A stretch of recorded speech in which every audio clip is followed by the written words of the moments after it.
the statement. Listen, we'll guarantee your safety. Don't worry. Yeah. I heard you had some rogue police unit here, which carry some execution stuff. But I disbanded on day one. So guys, don't be afraid. Stand up and speak. No, nobody's speaking. Anyway, fair enough. You don't need any further evidence. No, that's fine. It's good, but I have to raise the question because somebody, we need to have a proper conversation. It's good. One thing worries me about is the. Don't upset. Yeah, I don't want to upset you, or so please allow me. You Kenyans are hot-headed. I mean, what is going on in the streets here? I mean, why don't you cool things down? What's going on? Convoys here and tear gas and this. What is, why don't you, you can see, I call you hot-headed. I call our people in Sudan stupid and criminals because we went too far. You look at our example and, cool it down. I mean, why aren't you talking to each other? Mo, you see, we have a constitution that provides for how we conduct ourselves. We have institutions that make sure that everybody lives by the rules and operates within the parameters of the law. We had an election, and it was observed by the international community. It was accepted. In fact, my predecessor said, I think a day ago, that he handed over to the gentleman who won.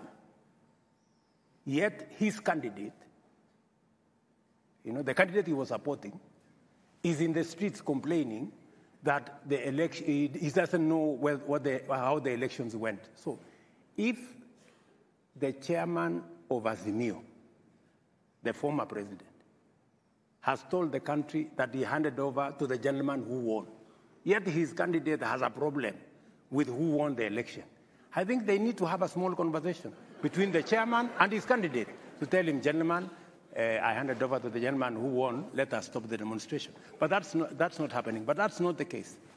I did take the step, as president, to deal with the situation because they raised 4 issues. Issue number 1, the high price of food commodities. You know as much as I do that that's not a Kenyan problem. But I said, okay, let's have a conversation. They raised number 2, that that they're not satisfied with the outcome of the election. We all went to elections. The international observers were there. It was validated by the institutions of government, the institutions of the Constitution. The Supreme Court validated. 5 months after the election, they said, there is a whistleblower who has now said he has given different results.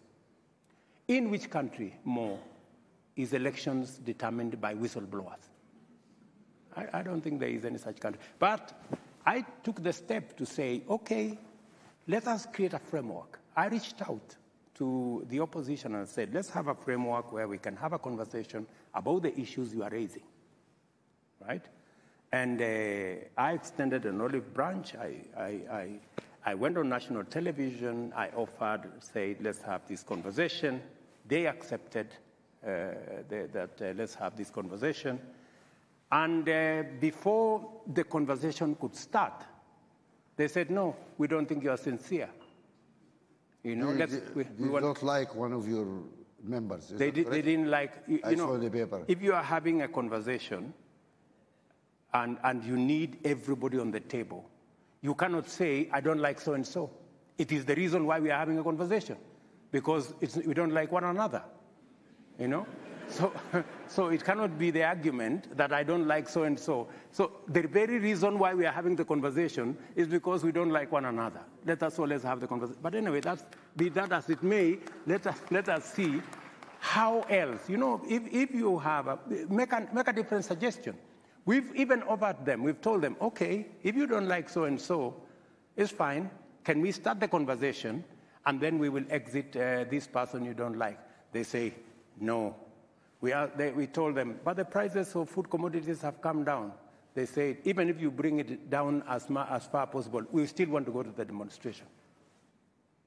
I don't know. Maybe we need a hug first, you know. What?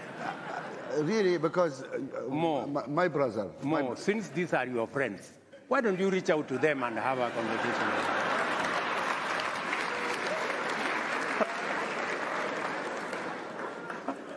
You are all my friends.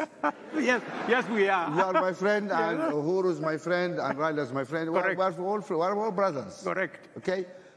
I already reached to our brother Raila, and I'm inviting him to come and have lunch. I said I'm going to buy him a great lunch. Please. To come. I don't think I don't know where is he. I haven't got confirmation yet. Because I would like to meet him. Uhuru, my other brother, unfortunately, he's changed his mobile number. I cannot reach him. So if he hears us here, Uhuru, give me a call. Yeah.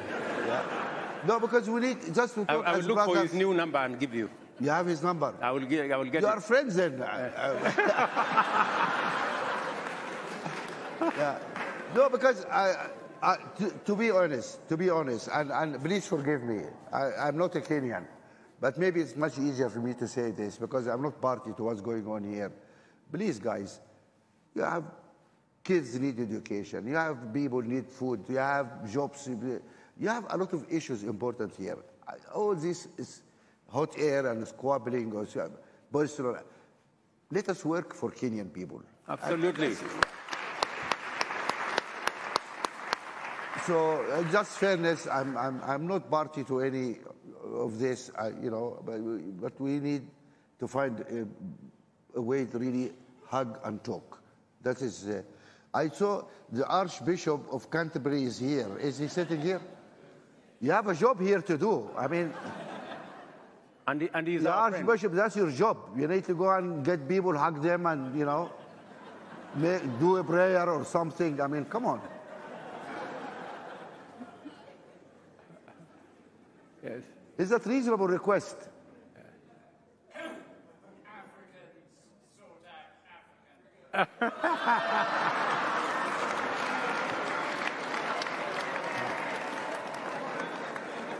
I don't understand, but I thought Christians also sort Christian people. This is your flock, isn't it? Anyway. Well, I see you are running out of time. Actually, yeah. one of my